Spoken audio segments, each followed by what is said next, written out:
கர்த்தர் உன்னை தினமும் தேடி வர என்ற தலைப்பில் நாம் அதிகமாக தியானித்து வருகிறோம். ஒவ்வொரு நாளும் நம்முடைய ஆண்டவர் நம்மை தேடி வந்து அவர் நமக்குள்ள எல்லா காரியத்தையும் அவர் நடத்தி முடித்து கொண்டிருக்கிறார். கர்த்தர் நம்மோடு கூட இருக்கிறார். அதை முதல்ல நம்ம முழு மனதோடு இருந்தோம்.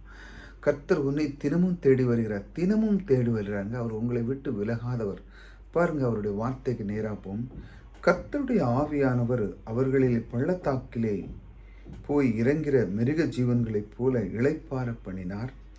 இப்படியே தேவனீர் உமக்கு மகிமுள்ள கீர்த்தியை உண்டாக்கும்படி உம்முடைய ஜனத்தை நடத்தினீர். பாருங்க, காடுகளில் பார்த்தீங்கன்னா பெரிய பெரிய பள்ளத்தாக்கில் தான் இந்த இது போகும்.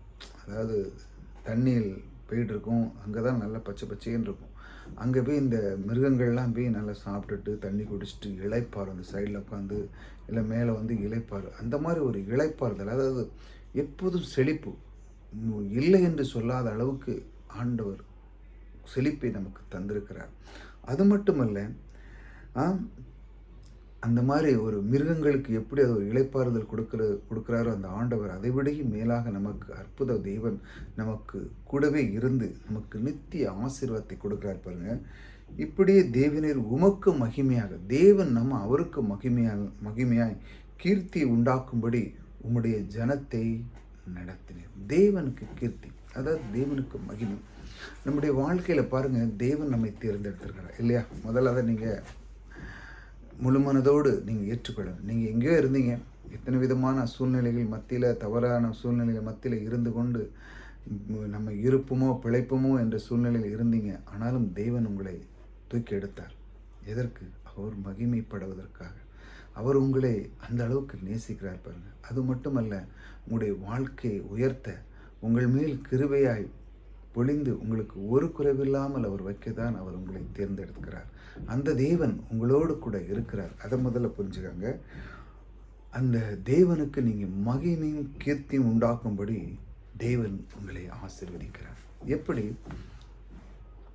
நீங்கள் பாருங்கள், உங்களுக்கு சில விஷயமான தகுதிகளே இல்லாத இருந்தாலும் நீங்கள் தான் சொசைட்டி மக்கள்லே இல்லை ஊர்லேயே நீங்கள் தான் டாப்பில் இருப்பீங்க. உங்களுக்கு சில விஷயங்கள் தெரியாத இருக்கலாம். ஆனால் தேவன் வந்து உங்கள் மேல் ஆசீர்வாதத்தை வைக்கும் பொழுது தேவனுடைய ஆசீர்வாதமே ஐஸ்வர்யத்தை கொண்டு வரும்னு சொல்லியிருக்கு. அதே போல் உங்கள் மேல் தேவனுடைய ஆசீர்வாதம் இருக்கிறதுனால நீங்கள் குறையா எதுன்னு என்னாதுங்க, உங்கள் மேல் ஆசீர்வாதத்தை வசிக்க பண்ணவர் உங்களோடு கூட இருக்கிறார். இதை முதல்ல புரிஞ்சுக்கணும். அவர் நம்மோடு கூட இருக்கிறார். அதனால தான் அவர் தேடி வருகிறார். தேடி வந்து உங்களுக்கு எல்லா விதமான காரியங்களை செய்கிறார். இளைப்பாற செய்கிறார். சந்தோஷத்தை உண்டு பண்ண செய்கிறார். மகிமையை அவருக்கு உண்டு பண்ணாத அளவுக்கு உங்களை உயர்த்துகிறார். நீங்கள் எத்தனை பேருக்கு முன்பாக சாட்சியாக இருக்க. இந்த பிள்ளை பாருங்கள், இந்த பையனை பாருங்கள், எவ்வளோ அழகாக படிக்கிறான், எவ்வளோ அழகாக முன்னேறான், வாழ்க்கையில் முன்னேறி அவனுடைய செல்வ பெருப்புகளை பொருளாதாரத்தில் எந்த அளவுக்கு அவன் போகிறான் என்றால், மகிழ்ச்சியாக வாழ்கிறான் என்றால் தேவனுடைய ஆசீர்வாதம் அவன் மேல் இருக்கிறது. ஆக தேவனுடைய ஆசீர்வாதம் ஒருவன் மேல் இருக்கும் பொழுது அவனுக்கு குறைவே இருக்காது. அவன் கூடவே என்ன வரும்? செல்வங்கள் பெருகி 1 மடங்கள்ல பல ஆயிரம் மடங்கள் பெருகி அவன் வாழ்வான். அதைத்தான் தேவன் சொல்லுகிறார். நான் உன்னை தேடி வருகிறேன்ப்பா, நான் சொல்லுகிற வார்த்தையை நீ கவனி. அவர் சொல்றார், நான் இளைப்பாற பண்ணி நீ என்னை மகிமைப்படுத்த அளவுக்கு நான் உன்னை உயர்த்துவேன். அந்த அளவுக்கு தேவன் நம்மில் பிரியமாக இருக்கிறார். நம்மை தேடி வந்த தேவனை நமக்கு ஒரு நாளும் அவருக்கு நாம் இடம் கொடுக்காமல் இருக்கக்கூடாது. எப்பொழுதும் அவருக்கு இடம் கொடுத்து அவருக்குள்ள அந்த வார்த்தையை நாம் எடுத்து நம் இதயத்துக்குள்ளே எப்பொழுதும் வைத்துக்கொள்ள வேண்டும். எப்பொழுதும் வைக்கும் பொழுது என்ன நடக்குதுன்னா, எந்த சூழ்நிலை வந்தாலும் நம் தேவனுக்கு மகிமையாகவே இருப்போம். ஏனென்றால் இந்த உலகத்தில் பார்த்தீங்கன்னா எல்லாமே கீழே இழுக்கிற தன்மைகள் தான் இருக்குது இல்லையா?